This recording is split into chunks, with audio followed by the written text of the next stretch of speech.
Welcome to யாவரும் கேளீர். நான் உங்க பத்ரி பேசுறேன். உலகநாயகன் கமல்ஹாசனுடைய ராஜ்கமல் பிலிம்ஸ் இன்டர்நேஷனல் ரஜினிகாந்தை வச்சு ஒரு படம் எடுக்கிறதாக பிளான் பண்ணாங்க. ஸோ அதற்கு முதல்ல சுந்தர் சியை டைரக்டரா அனௌன்ஸ் பண்ணிட்டாங்க.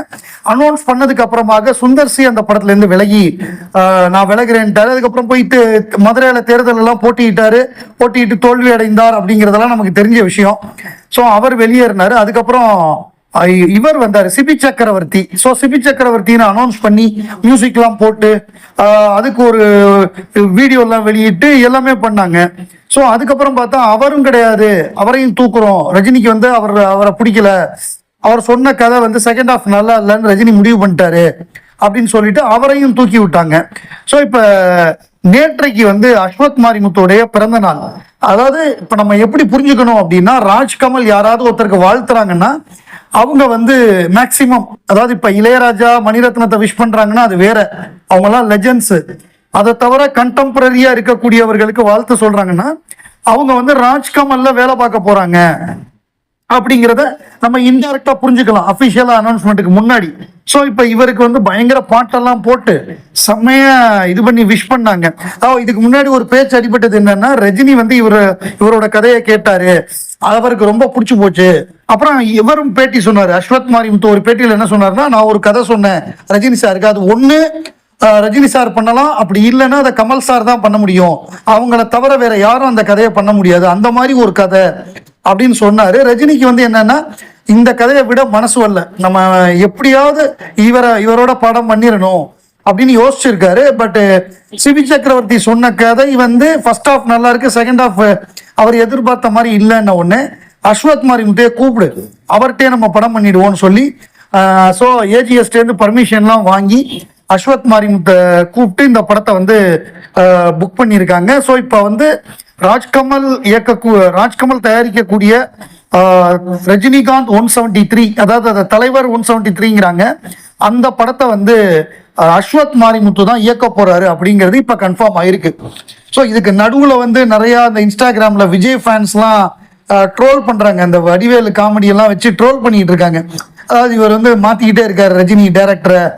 நடுவுல வந்து இப்ப ரஜினி வந்து ஏடிஎம்கே டிஎம்கே சேர்த்து கூட்டணி அமைச்சு விஜயை வந்து முதல்வராக வரவிடாம தடுக்க பார்த்தாருங்கிற மாதிரியான ஒரு வதந்தி ஒண்ணு போச்சு. அதுக்கு அவரே முற்றுப்புள்ளி வச்சாரு, நான் அந்த மாதிரி ஆள் கிடையாது அப்படின்னு. ஸோ அந்த கோபத்துல இருப்பாங்க போல் இருக்கு. அதனால பயங்கரமா நேற்றுக்கு ட்ரோலிங் நான் பார்த்தேன் நிறையா.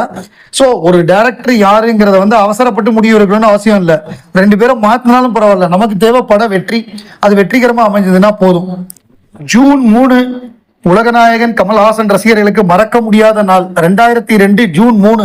அது வந்து தமிழ் சினிமாவையே புரட்டி போட்ட படம். கடந்த 10 வருடங்கள்ல மிகச்சிறந்த ஒரு கமர்ஷியல் படம் அப்படின்னா அது வந்து விக்ரம் தான். அதே மாதிரி பாகுபலி 2 ரெக்கார்டு வந்து தமிழ்நாட்டில் முறியடிக்கப்படாமலே இருந்தது. 155 கோடி பாகுபலி 2 தமிழ்நாட்டில் மட்டும். சூப்பர் ஸ்டார் அப்படின்னு சொல்லப்படுற ரஜினிகாந்த், தளபதினு சொல்லப்படுற விஜய், அப்புறம் தலை பாக்ஸ் ஆபீஸ் ஓப்பனிங் ரெக்கார்டை பிரேக் பண்றவர் தலை அப்படின்லாம் சொன்னாங்க. இவங்க 3 பேராலையுமே அந்த ரெக்கார்டை பீட் பண்ணவே முடியல. 5 ஆண்டுகளுக்கு 4 ஆண்டுகள் உலகநாயகன் கமல்ஹாசன் படங்கள்ல நடுவில் நடிக்காம இருந்தாரு.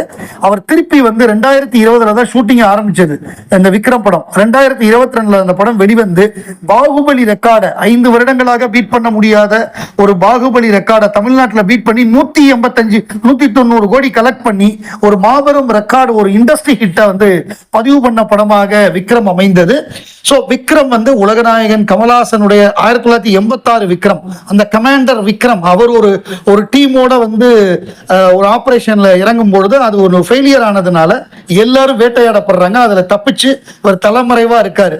ஸோ தான் பையன் பேரன் இவங்கெல்லாம், அப்போ அந்த பேரனுக்கு ஒரு பாதிப்பு வரும்பொழுது அவர் திருப்பி வெளியில வராரு அப்படிங்கிற ஒரு ஒன்லைன். அதாவது தேர்ட் மேன் அப்படின்னு ஒரு படம் இருக்கு இங்கிலீஷ்ல, 1950களில் வந்தது, ஆர்சன் வெல்ஸ் உடைய படம். அந்த தேர்ட் மேன்ல வந்து கிளைமேக்ஸுக்கு முன்னாடி தான் வருவாராம் ஹீரோ. பட் இதுல அப்படி நம்ம பண்ண முடியாதுங்கிறதுனால இன்டர்வல் பிளாக், அதாவது இன்டர்வல்ல வந்து அவர் ரிவீல் ஆறாரு, நாயகன் மீண்டும் வர 8 திக்கும் பயந்தானே அப்படிங்கிறது. அது மறக்கவே முடியாது. எனக்கு ஒரு சென்டிமெண்ட் உண்டு. நான் வந்து உலகநாயகன் படத்தை வந்து ரிலீஸ் அன்னைக்கு 2 தடவை பார்த்தேன்னா அந்த படம் மிகப்பெரிய வெற்றி படமா அமையும். அது நிறைய படங்கள் அமைஞ்சிருக்கு, இந்தியன், அவ்வை சண்முகி, அந்த மாதிரி படங்கள், தெனாலி, அதெல்லாம் வந்து மார்னிங் ஷோ நைட் ஷோ பார்த்து பெரிய வெற்றி பெற்றது. இந்த படம் 2020 அனௌன்ஸ் பண்ண உடனே நமக்கு பயங்கரமான ஒரு என்ன சொல்றது ஒரு எக்ஸைட்மெண்ட் ஆயிடுச்சு.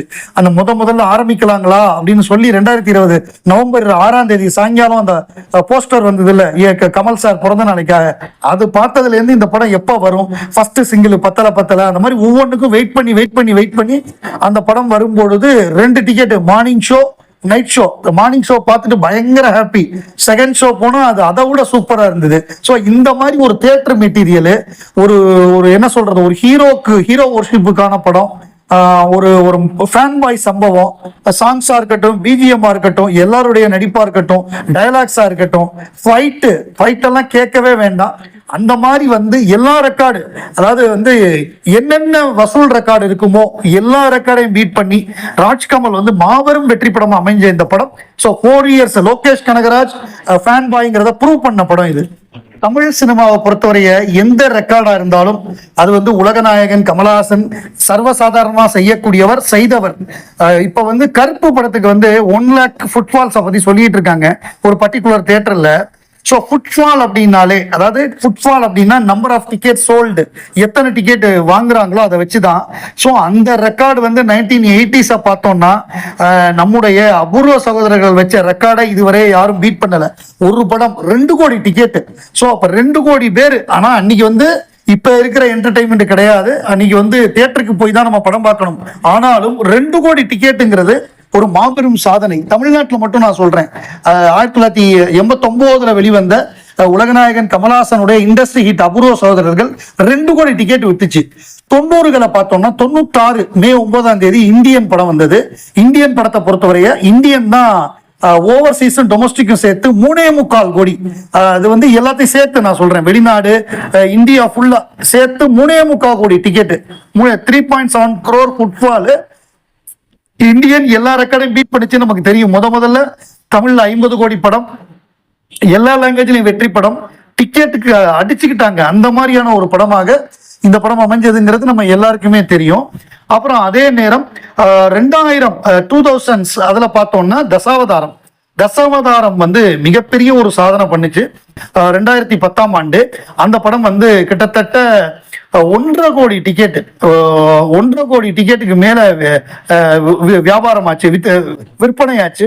ஸோ அந்த 10 கேரக்டர்ஸ்ல அவர் பண்ணதுனால அது ஒரு மிகப்பெரிய, விஸ்வரூபமும் சரி எந்திரனும் சரி, கிட்டத்தட்ட எந்திரன் 1 கோடி போச்சு, சாரி தசாவதாரம் 1.5 கோடி போச்சு, விஸ்வரூபமும் எந்திரனும் 1 கோடி டிக்கெட், ரெண்டுமே ஈக்குவலா போச்சு 2022ல. சாரி 2010ல 2000ஸ்ல வந்து தசாவதாரம், 2010s 2010 to 2020 காலகட்டம், அதுல வந்து விஸ்வரூபமும் எந்திரனும் 1 கோடி டிக்கெட்டுக்கு மேல போச்சு. அதுக்கப்புறம் விக்ரம் வந்து 1.25 கோடி டிக்கெட். அது வந்து கமல் சாரே ஒரு இதுல சொன்னார் அபிஷியலா, 1.25 எல்லாம் தாண்டி போயிடுச்சு. இவங்க சொல்லுவாங்க வசூல் ரீதியா சாதனைன்னா 80 லட்சம் டிக்கெட் வித்தா பிளாக் பஸ்டர்னு கமல் சார் சொல்லுவார்.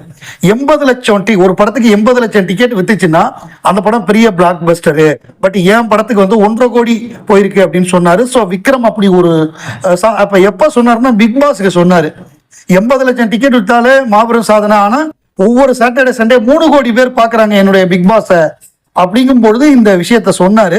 சோ நீங்க எதை எடுத்துக்கிட்டாலும் சரி, கமல் வந்து சாம்பியன் ஆஃப் சாம்பியன்ஸ். நீங்க 10 சாம்பியன் இருந்தீங்கன்னா அவங்களுக்கு எல்லாம் ஒரு சாம்பியன் கமலஹாசன். அது ஃபுட்பாலா இருக்கட்டும், வசூலா இருக்கட்டும், அவார்டா இருக்கட்டும், எதை எடுத்தாலும் நம்பர் 1 கமல் தான்.